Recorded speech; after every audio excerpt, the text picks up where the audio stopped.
si vos dolarizás la economía, se termina la inflación. O sea que si hubiera un plan para dolarizar, entonces estamos hablando de un plan para bajar la inflación. Y hay que recordar que hace poquito tiempo había un socio del kirchnerismo en Ecuador, gastando a más no poder, creyendo que el boom de petróleo iba a ser eterno, que fue Rafael Correa, y dejó al país en la quiebra. Si vos te crees que la dolarización te va a resolver todos los problemas, no, estás equivocado. La dolarización te resuelve la inflación. De lo que vemos, ¿no? ¿Cómo te va? Mirá, ¿cómo estás? Gracias Bienvenido. por la invitación, ¿cómo están? No me gusta quedar como oficialista, pero te diría que el gobierno ha propuesto soluciones a este tema. Cuando estamos hablando de subir tarifas, estamos hablando de darle una solución a este problema. O sea, acá la luz se corta porque las empresas han sido castigadas por mecanismos de control de precios. Entonces vos tenés precios que se deberían establecer por oferta y demanda. Está bien que este es un sector específico que es regulado en el mundo, pero vamos a lo básico. Los precios se establecen por oferta y demanda. Si viene el gobierno y te pone un precio por debajo del que fijaría el mercado, entonces hay menos oferta. Bueno, menos oferta, ¿cómo se traduce en el sistema energético? No hay luz, o sea, se corta la luz. O sea, el que produce, el que distribuye, invierte menos y se empiezan a romper las cosas. Dejando de lado sospechas de corrupción que siempre también empañan la situación. Pero por eso, ¿no? Cuando uno piensa en quién administra las empresas, en cuáles son los entes. Está bien, pero digo, en términos económicos, claro, que es tu por eso, métier, digamos. si hubiera cero corrupción, el problema parece igual. Claro. Ahora, yendo más al caso específico. En otros países del mundo, las distribuidoras de energía y los demás están regulados. Hay tarifas reguladas, hay entes reguladores. Ahora, hay doble criterio para regular. El primero es decir, che, esto es un monopolio, vamos a hacer que la empresa no cobre todo lo que por ahí podría cobrar si tuviera ganas. Eso es un criterio. Y el otro es, no fundamos la empresa, tratemos de cuidarla, démosle incentivos para que inviertan y exista el negocio. Acá, por años, especialmente te diría entre el 2003 y el 2015, esto eran datos públicos, había caído 80% en términos reales el costo de la energía que te llegaba a tu casa. O sea, prácticamente, gracias a la política del gobierno, estaban regalando la energía. Y vos como consumidor podrías decir, che, buenísimo, me regalan energía. Pero no solo el resultado me regala, es esto. la energía no vale nada, el concepto detrás es... Entonces, pero el problema tenía que ver con que las empresas no estaban recibiendo, obviamente el dinero por parte de la gente no, sino por parte del Estado, que era quien ponía la plata. Pero implica que las empresas no estaban recibiendo la plata o estaban recibiendo la plata pero no la invirtieron. A ver, el tema es que se transforma el tipo de negocio. Si mi cliente es el cliente final, el señor que se le está cortando la luz, bueno, busco satisfacer las necesidades de mi cliente. Ahora, si mi cliente es el Estado que me da subsidios, bueno, la cosa pierde su sistema de incentivos. Por eso hablaba Y- de la sospecha y todo lo que pasa alrededor de lo No, público. y además que el Estado tampoco tiene idea cuánto poner. Bueno, va a dar algo de guita, vos decís, bueno, me sirve, no me sirve. Siempre va a ir corriendo detrás del caballo, ¿no? Sí.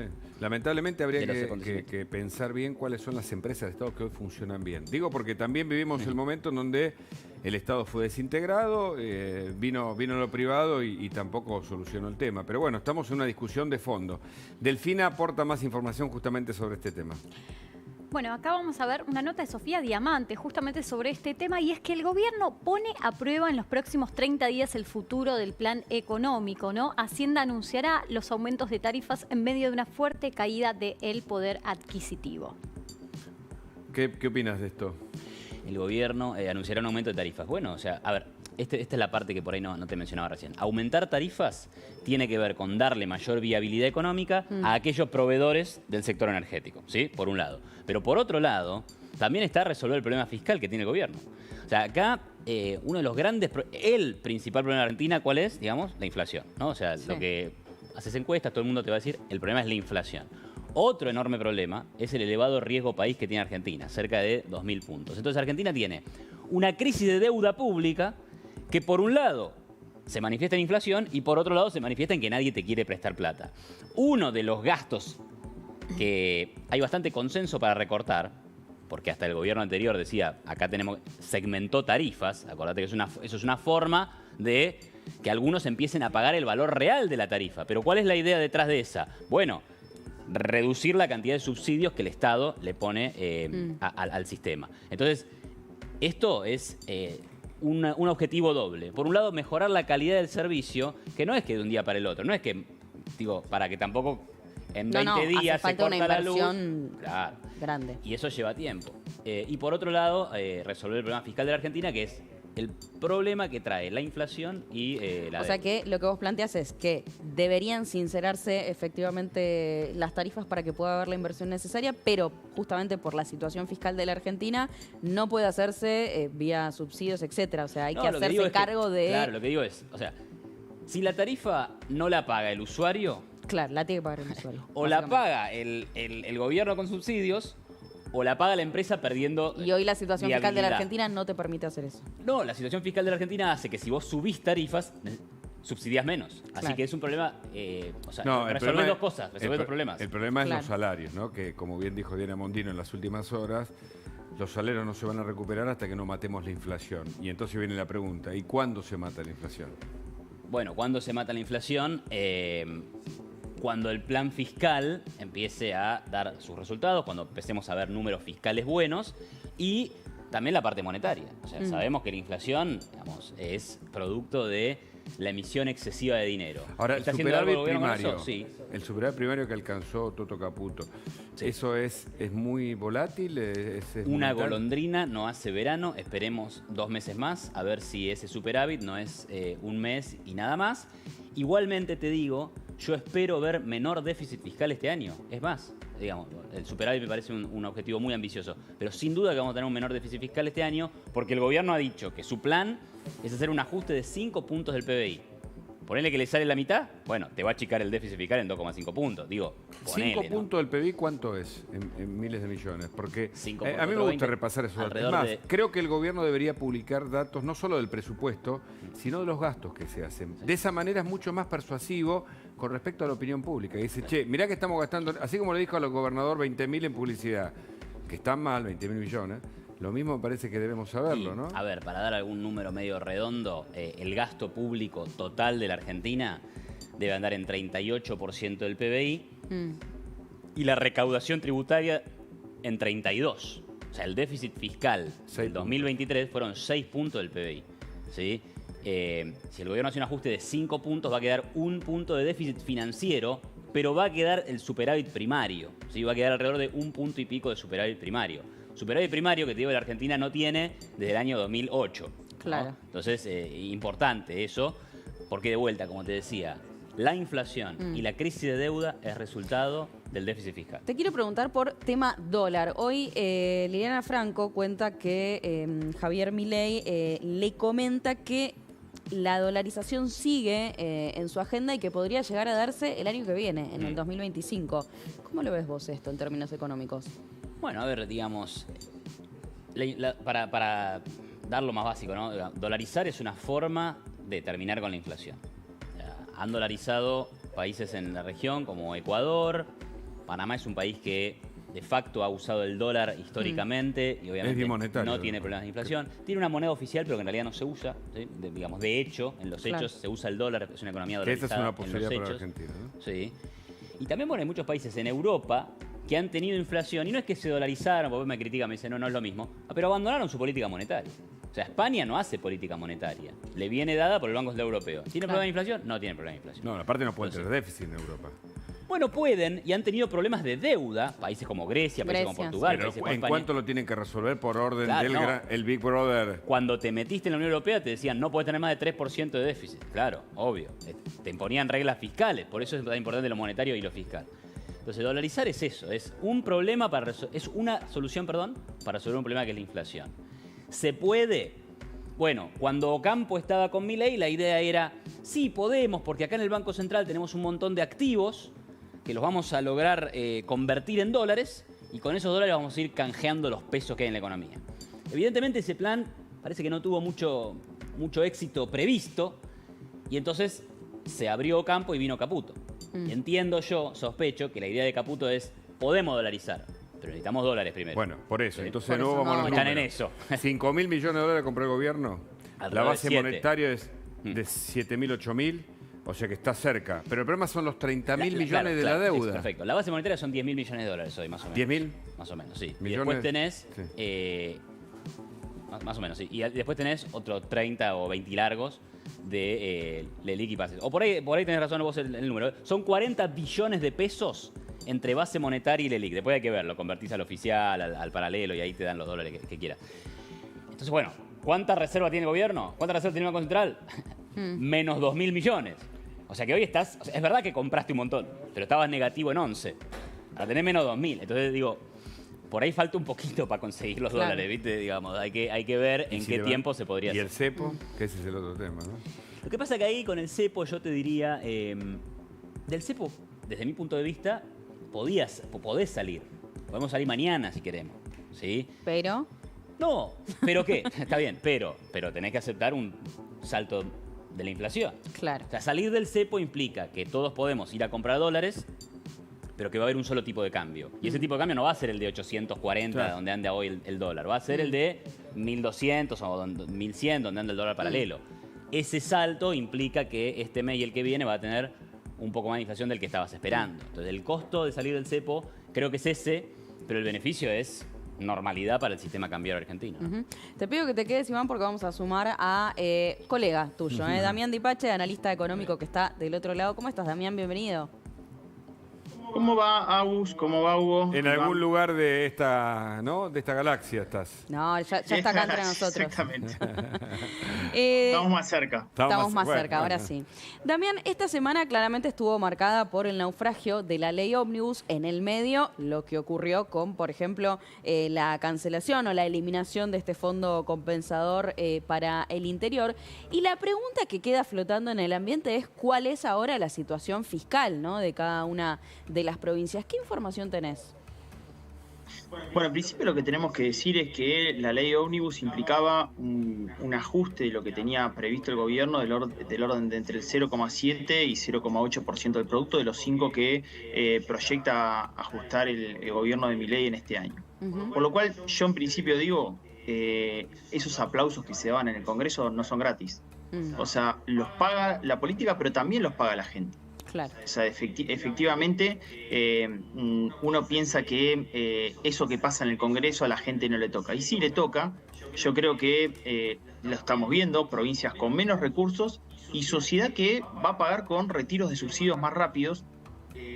Luis Caputo fue muy contundente, dice, nosotros no vamos a cambiar nuestro programa fiscal y la búsqueda de equilibrios. Al no tener la ley Ómnibus, bueno, se acelerará el proceso y se sacarán los recursos de donde puedan sacarse. Esto efectivamente es lo que está pasando y el primer punto fue el fondo de compensación. Hoy una muy buena nota de La Nación muestra lo que está pasando con educación, ¿no? Que es un rubro muy pero muy complejo, donde también hay un fondo donde se pagan salarios entre el 10 y 15% que lo gira Nación, y también ese fondo está muy pero muy complejo, ¿no? Vamos a seguir analizando el tema de las provincias, que es el gran frente, me parece, de los próximos días para el gobierno, por esto mismo que vos explicás. Lo repasamos con unos gráficos que tenemos allí para contarte. Por ejemplo, a ver, bueno, ¿qué mira, es esto? La relación entre transferencias automáticas e ingresos totales, por favor, Damián. Gracias. Bueno, vos imagínate que de los ingresos totales de la provincia, las transferencias automáticas, que ahora están recibiendo menos porque no se llegó a un acuerdo por el impuesto a las ganancias, cuarta categoría, porque no se llegó a un acuerdo por impuesto país, porque no se llegó a un acuerdo por el Fondo de Garantía de Sustentabilidad. Fíjate que estas provincias que están viendo el televidente en pantalla dependen de esas transferencias automáticas entre el 70 y 80%. En el caso, fíjate, de Formosa, 80% dependen de esas transferencias automáticas. Corrientes, el 80%. Santiago del Estero, 77%. La Rioja, 76%. Bueno, entre el 70 y 80% de los recursos de las provincias dependen de las transferencias automáticas. ¿Esto qué nos da? Es lo que decía Malamud. El interior son entes recaudadores de lo que recauda el gobierno central, ¿no? Absolutamente, y entonces esto fue desvirtuando la ley Ómnibus. ¿Te acordás, Hugo y Agus, en diciembre le preguntaron a Javier Milei, ¿por qué usted envía una ley Ómnibus al Congreso de la Nación, que es un articulado de 600, tiene 600 articulados, ¿por qué no manda ley por ley? Porque yo sospecho, no lo dijo en estas palabras, pero sí marco el concepto, yo sospecho que si yo mando ley por ley, va a ingresar la rosca política y vas a tener que darle algún recurso para que te aprueben esa ley. Lo dijo en otros términos, ¿eh?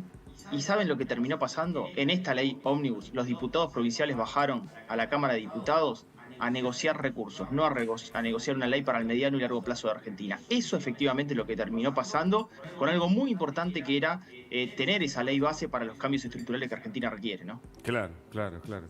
Iván. Y después tengo otra placa. Perdón, a ver. tengo otra placa.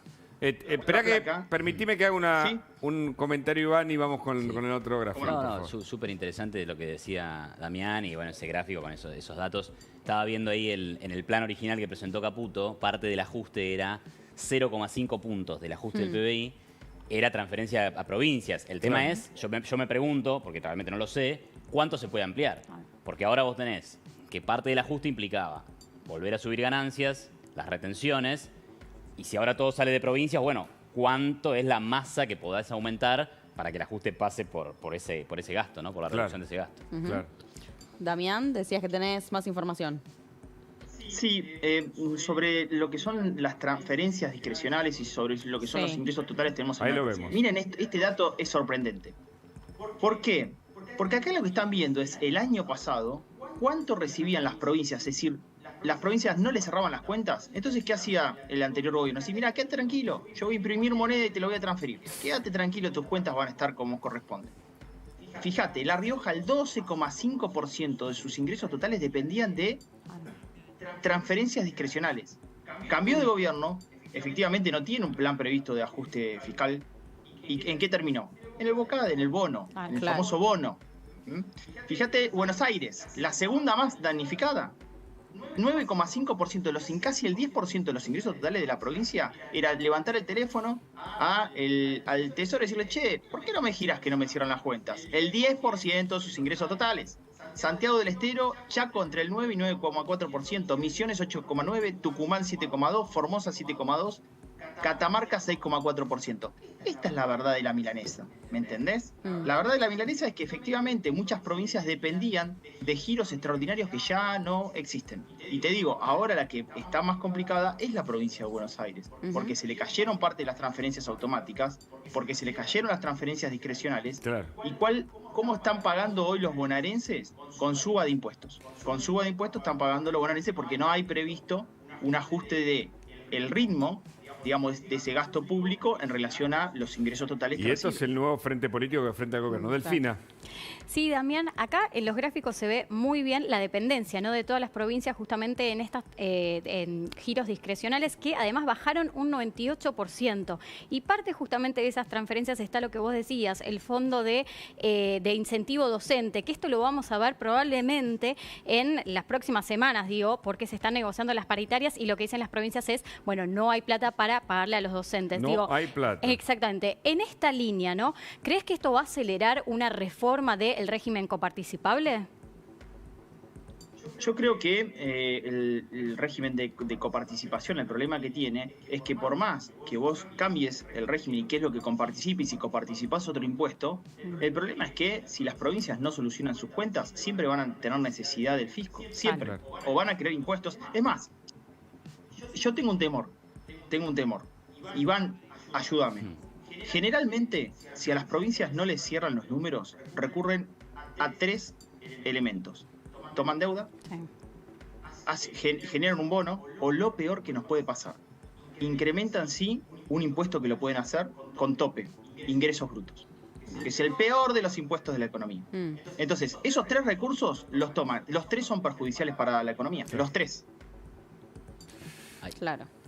Hay algo adicional que me sí. gustaría comentar, que es, sobre todo en el segundo gráfico que mostraba Damián, una cantidad de provincias, ¿no? El 80% transferencias nacionales, el 70%, Tremendo eso, el 75% y demás. Los números, viste, cómo ayudan a ubicarnos. Claro, por eso porque digo que... nosotros vivimos en un país federal y esto implica que las provincias son autónomas. Esto quiere decir que vos tenés que recaudar y gastar. Pero ¿cuál es el fenómeno que ocurre acá? Todas las provincias quieren el beneficio político de gastar sin enfrentar el costo político de recaudar. Y eso es lo que te pasaba en las primeras provincias, esas que reciben toda la plata de la recaudación que hace otro. ¿Sí? Porque acá tenés provincias que recaudan mucho, el dinero va al Estado Nacional y el Estado Nacional se lo da a las provincias que recaudan poco. Entonces ahí tenés 0 incentivos a que este sistema se termine. Porque hay provincias que están beneficiando mucho con este esquema, ¿no? No, ¿cómo se resuelve difícil esto? desarmar. Pero lo que está pasando ahora es, ¿saben qué, muchachos? Este fondo se terminó. Arréglense ustedes. Claro. Si quieren subir impuestos, suban los impuestos. Pero por ahí estaría bueno mirar la planilla de gastos, como comentaba Martín Yesa o Sotelo en el bloque anterior. Bueno, por ahí esto no es tan prioritario. Mejor ahorramos en los viajes de egresados gratis y la ponemos en el transporte, si es que parece que el transporte es más importante, ¿no? A mí Damián. me preocupa de todo esto, perdón, me preocupa de todo esto, que la ley del paquete fiscal quedó afuera y la realidad es que la gran zanahoria del paquete fiscal era impuesto a las ganancias. Pero ese paquete fiscal, la duda que yo tengo ahora, que incorporaba blanqueo, moratoria, monotributo, Monotributista. autónomos, o sea, todas las necesidades de la gente, jubilaciones, todas las necesidades de gente de corto plazo, está fuera. Claro. Y ahora no hay zanahoria, porque Claro. hay mucha tensión política post ley ómnibus, ¿no? Totalmente. El que habló esta semana justamente sobre la situación de las provincias fue el vocero presidencial, Manuel Adorni. Esto fue lo que dijo, mira. Una provincia considera que no puede abonar ese subsidio, sostener la tarifa de transporte, bueno, la tendrá que aumentar, como creo que algunos han manifestado que van a hacer, o algunos otros han manifestado que van a sostener el subsidio de las propias provincias. Y entiendo también que será una decisión de cada gobernador hacerlo o no hacerlo, ver si alguna de las partidas que tienen actualmente en ejecución se puede reasignar a que la gente no pague el transporte más de lo que ya lo paga. Es un tema ajeno a nosotros. ¿Qué pensás de esto que dice Adorni?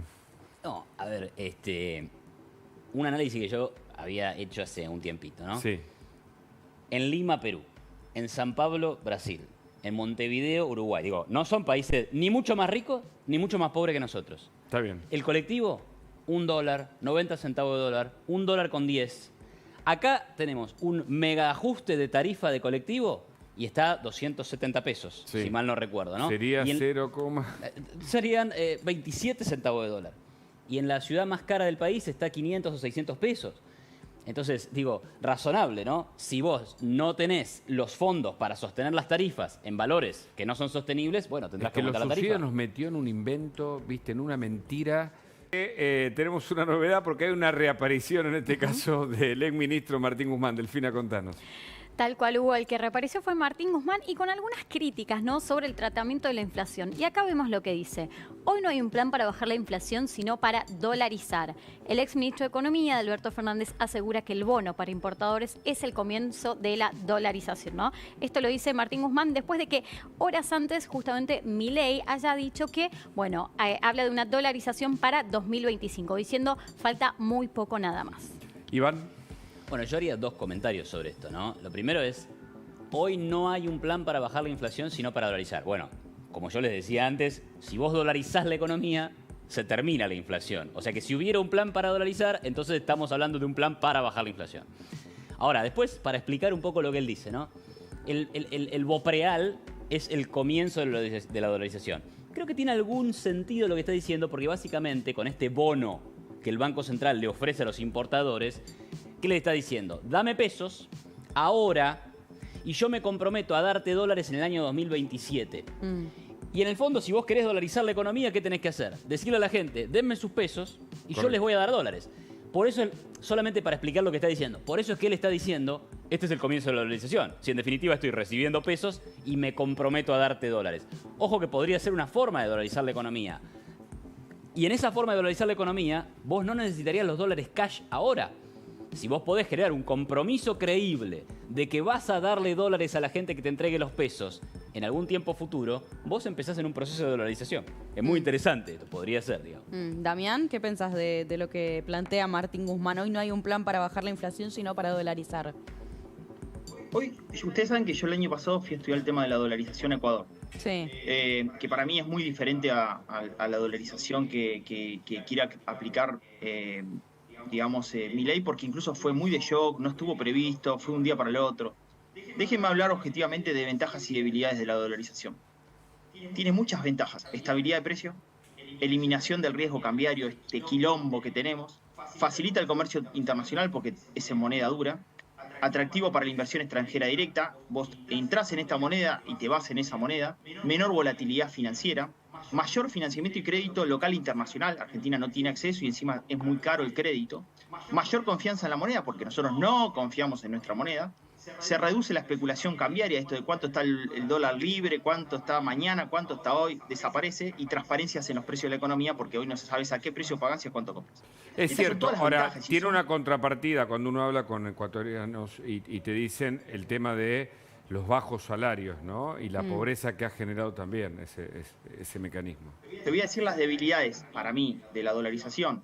Tienen que ver con debilidad frente a shock externos. ¿Qué pasa si me devalúa el real? ¿Qué pasa como pasó con el efecto tequila en su momento cuando devaluó el peso mexicano en 1994? En aquel momento no estábamos en una dolarización, pero estábamos en una convertibilidad.